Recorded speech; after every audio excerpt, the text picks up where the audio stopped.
Ben ritrovati dalla redazione. Sommozzatori, elicotteri, droni, volontari e personale del supporto psicologico a disposizione dei familiari dei 3 ragazzi e anche degli operatori al lavoro per un esito positivo. È stato sistema droni ad agganciare e trovare nei pressi dell'argine il cellulare di una delle ragazze da cui è partito l'allarme di SOS all'emergenza 112 sul Natisone. Lo ha reso noto l'assessore regionale alla protezione civile a seguito del sopralluogo all'unità di crisi locali del Centro Coordinamento Soccorsi della Protezione Civile, il nucleo che organizza le misure per la ricerca dei 3 ragazzi scomparsi. L'assessore ha preso contatto con il comando dei Vigili del Fuoco che coordina le operazioni e il personale che ha sede presso la Croce Rossa di Orsana ed è in aggiornamento con il sindaco di Premariacco per tutte le necessità. Doppio investimento a Gorizia, una moto ha travolto 2 anziani intorno all'1 del pomeriggio di ieri. Intervenuto il 118 con un'ambulanza e il soccorso regionale che è rientrato senza trasportare i pazienti. I 2 sono stati invece presi in carico dall'ambulanza che li ha portati in codice giallo all'ospedale di Gorizia. Sul posto la polizia locale del capoluogo isontino.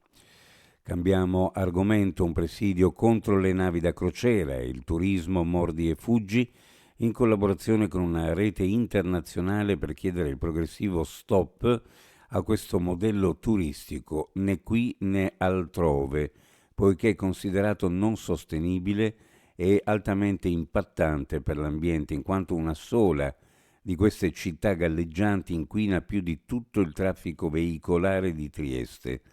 Lo hanno dichiarato gli attivisti del collettivo Buriana che hanno organizzato un presidio davanti alla Scala Reale ieri, simbolica data 1 giugno dell'inizio della stagione crocieristica, concordata in contemporanea con altre città.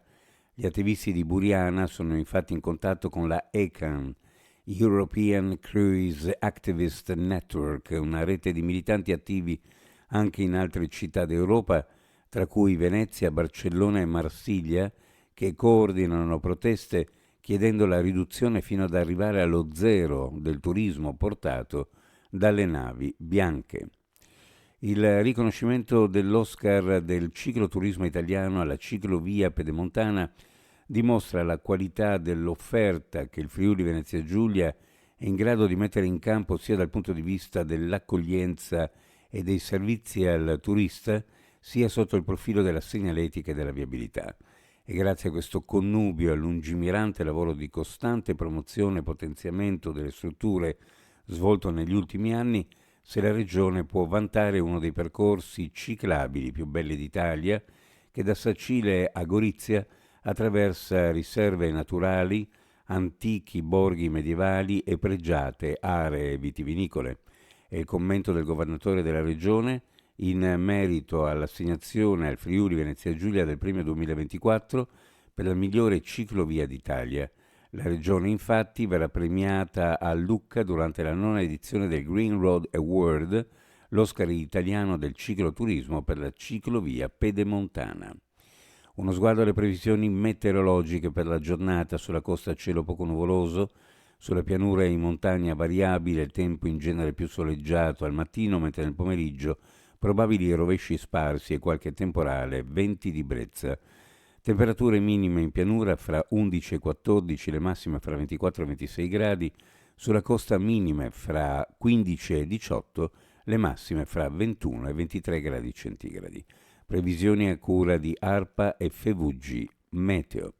Ed è tutto per il momento con l'informazione, grazie per averci seguito. A più tardi.